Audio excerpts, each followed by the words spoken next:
Hi friends, welcome back to my channel Sudarshan Reddy. నేను అర్చన. అందరు ఎట్లరో మంచిగా, మేము కూడా మంచిగా ఉన్నాం. మరొక ఇంట్రెస్టింగ్ లాగుతుంది. నేను మళ్ళీ మీ ముందుకు వచ్చేసిన. జూన్ స్టార్ట్ అయిపోయింది కదా, ఇక వర్షాకాలం స్టార్ట్ అయిపోయినట్టే. మాకైతే నిన్న పెద్ద వాన పడ్డది. మీకు కూడా పడ్డదా? నాకు కామెంట్ సెక్షన్లో కామెంట్ చేయండి. ఉగ్గు ఎట్లా చేస్తానే నేను ముందు వచ్చే వ్లాగ్లలో షేర్ చేస్తాను అని చెప్పినా కదా.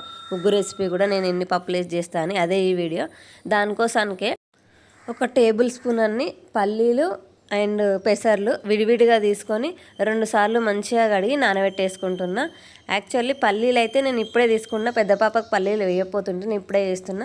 పల్లీలలో ప్రోటీన్ ఎక్కువ ఉంటుంది అండ్ పిల్లల గ్రోత్కి కూడా మంచిగా ఉపయోగపడుతుంది అండ్ గుడ్ ఫ్యాట్స్ ఉంటాయి అండ్ ఇమ్యూనిటీ పవర్ని కూడా బూస్టప్ చేస్తుంది. కాబట్టి నేను పల్లీలు కూడా యాడ్ చేస్తున్నా. అండ్ పెసర్లలో కూడా ప్రోటీన్స్ ఉంటాయి అండ్ కార్బోహైడ్రేట్స్ కూడా ఉంటాయి కదా, అండ్ జింక్ ఫోలైట్ సోర్సెస్ కూడా ఎక్కువ ఉంటాయి. కాబట్టి నేను ఇవి కూడా తీసుకున్నా. అండ్ ఇవి నానబెట్టి అంటే రేపు కుక్ చేస్తాం అనగా ఒక 2 days ముందే ఇవి నానబెట్టేసుకొని మొలకల్లాగా వేసుకోవాలన్నమాట. వీటిని అంటే మొలకలు తెప్పియాలి వీటికి. అండ్ ఎందుకు మొలకలు తెప్పియాలి అంటే అట్లా డైరెక్ట్ కూడా వేసుకోవచ్చు, బట్ మొలకలు తెస్తే ఏంటంటే ఇది మొలకలు ఉన్నాయి ఒక్కటి తిన్నా, మొలకలు లేని 2 తిన్నా దాంతో సమానం అనమాట. అంటే డబ్బులు తిన్నట్టు మనం. వీటిని ఒక నైట్ అంతా నానబెట్టేసేయండి. మళ్ళీ మార్నింగ్ ఒక చిన్నగా ఏమంటారు కాటన్ క్లాత్ తీసుకొని దాంట్లో ముడి కట్టేసి ఎక్కడైనా గాలి తగిలే చోట వేస్తే మనకు మంచిగా మొలకలు వచ్చేస్తాయి. ఇవి మొలకలు వచ్చిన తర్వాత ఒక 2 ఇంచ్ మొలకలు వచ్చిన తర్వాత ఆ రోజు మనం బియ్యము అండ్ మినపప్పు ఈ 2 సేమ్ క్వాంటిటీలో తీసుకోండి. నేను ఒక టేబుల్ స్పూన్ అన్నీ ఒక్కొక్క టేబుల్ స్పూన్ మాత్రమే తీసుకున్నా, ఎందుకంటే ఎప్పటికప్పుడు వేసుకుందాం అన్నట్టు. అండ్ ఇంకొన్ని ఎక్కువ యాడ్ చేసుకుందామని నేను ఒకటే టేబుల్ స్పూన్ తీసుకున్నా. ఇవన్నీ ఒక రోజంతా లేదంటే ఓవర్ నైట్ అంతా నానబెట్టేసేయండి. సో ఇప్పుడు మొలకలు వచ్చినాయి కదా, ఈ మొలకలు అండ్ ఓవర్ నైట్ అంతా నానబెట్టేసిన బియ్యం అంతా ఆరబెట్టుకోవాలన్నమాట. అంటే తడి లేకుండా అందులో నుంచి తడంతా తేమంతా ఎగిరిపోయేలాగా మనం ఆరబెట్టేసుకోవాలి. ఎందుకంటే ఉగ్గు తడిగా ఉంటే తొందరగా పాడైపోతుంది, 2-3 రోజులలో అది బూజు వచ్చేస్తుంది. అందుకంటే తడి లేకుండా ఎండాకాలం కాబట్టి నాకు ఓవర్ నైట్లో ఫ్యాన్ కింద పెట్టేస్తే ఆరిపోయినాయి. చలికాలం అయితే ఇంకొక రోజు ఎక్కువ పెట్టాలి అంతే. అండ్ ఇవి మంచిగా ఆరిపోయినాయి కదా, ఇప్పుడు వీటిని డ్రై రోస్ట్ చేసుకోవాలి మనము. సో నెయ్యిలో అవసరం లేదు, డ్రై రోస్ట్ చేసుకోవచ్చు. ఎందుకంటే ఇంకా స్టార్టింగ్ స్టేజ్లోనే ఉన్నారు కాబట్టి నెయ్యి అవసరం లేదు. మనం తినిపించేటప్పుడు కలుపుకుంటే సరిపోతుంది, ఇప్పుడేం అవసరం లేదు. మంచిగా గోల్డెన్ బ్రౌన్ కలర్ వచ్చేంత వరకు మనం మంచిగా వీటిని వేపుకోవాలి. అండ్ అన్నీ ఎందుకు వేయట్లేదంటే నేను ఇంతకుముందు వీడియోలలో కూడా షేర్ చేసిన, అన్నీ వేస్తే పిల్లలకి ఏది పడట్లేదు మనకు అర్థం కాదు. అందుకని ఒకటొకటి యాడ్ చేసుకోండి. ఒకటేసారి ఎక్కువ క్వాంటిటీలో వేసుకుంటే కూడా వాళ్ళు తినకపోతే వేస్ట్ అయిపోతుంది కదా, అందుకని తక్కువ వేసుకోండి. ఎప్పటికప్పుడు వేసుకుంటే టేస్ట్ కూడా బాగుంటుంది. అండ్ ఫ్రెష్గా ఉన్న టేస్ట్కి ఎప్పుడో చేసి మనం డబ్బాలో స్టోర్ చేసుకునే దానికి తేడా ఉంటుంది. అందుకని టేబుల్ స్పూన్ మాత్రమే వేసుకోండి. మనకు ఒక 2-3 days పిల్లలు తినేదాన్ని బట్టి మనకు వస్తుంది అన్నమాట. 1 week అట్లా వస్తుంది. అండ్ మీ దగ్గర మినపప్పు పొట్టు మినపప్పు దొరికితే అవి కూడా మొలకలు చేసుకొని, నాకు దొరకలేదు అందుకని నేను అవి మొలకలు చేయలేదు. ప్రతిదీ మొలకలే వేసుకోండి.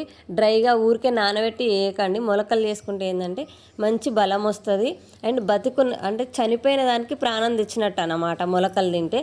సో అవి మనం మొలకెత్తిస్తాం కదా, అంటే డ్రైగా ఉన్న విత్తనాలని నానబెట్టి వాటికి ప్రాణం తెప్పించి అవిటిని మనం తినిపిస్తున్నాం కాబట్టి పిల్లలకి అది డబుల్ శక్తిని ఇస్తుంది అనమాట. వాళ్ళకి పెసర్లు పిల్లల నర్వ్ డెవలప్మెంట్లో కూడా యూజ్ అవుతాయి. అండ్ మినపప్పు పిల్లల వెయిట్ గెయిన్కి మంచిగా ఉపయోగపడుతుంది.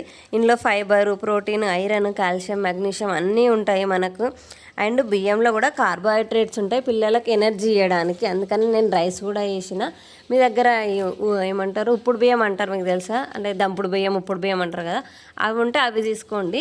నేను ఇప్పుడే అవి ట్రై చేయట్లేదు, ఇంకొక కొన్ని రోజుల తర్వాత ట్రై చేద్దాం అన్నట్టుగా నేను అవి ట్రై చేయట్లేదు. వీటన్నిటిని మంచిగా రోస్ట్ చేసేసుకొని లాస్ట్ ఏదైతే వేపేస్తామో అది వేపేసిన తర్వాత స్టవ్ ఆఫ్ చేసేసి గిన్నె వేడిగా ఉంటుంది కదా, అప్పుడు ఒక చిటికెడు జీలకర్ర, చిటికెడు వాము తీసేసుకొని ఆ గిన్నెలో వేసేయండి. ఆ గిన్నె వేడికి అది వేగిపోతుంది.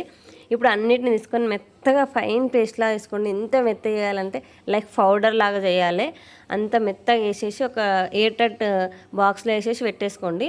అండ్ ఇది ఎట్లా వండాలంటే, మీరు పిల్లలు స్టార్టింగ్ కాబట్టి ఇప్పుడే స్టార్ట్ చేస్తున్నట్టయితే ఒక 1 teaspoon అంతనే ట్రై చేయండి, మరీ ఎక్కువ కూడా ట్రై చేయకండి. ఎందుకంటే వాళ్ళకి నచ్చుతుందా ఈ టేస్ట్ ఎట్లుంటుందని మనకు తెలియదు కదా. ఒక 1 teaspoon తీసుకుంటే ఒక చాయ్ గ్లాస్ అని వాటర్ పోసుకోండి. ఒక 1 teaspoonకి టీ గ్లాస్ వాటర్ పోసుకోవాలి. టేబుల్ స్పూన్ తీసుకుంటే టేబుల్ స్పూన్ వాటర్ పోసుకోవాలి.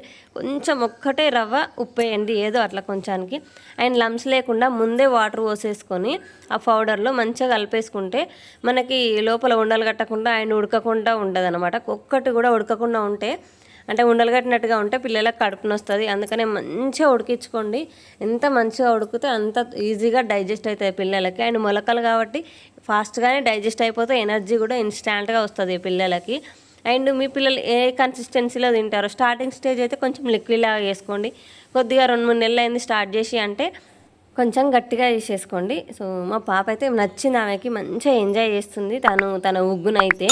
So that's it for the vlog. మళ్ళీ వీడియోలో మళ్ళీ కలుసుకుందాం. అప్పటిదాకా చూస్తూనే ఉండరు. సుదర్శనారెడ్డి, నేను Archana. Bye, see you in next video.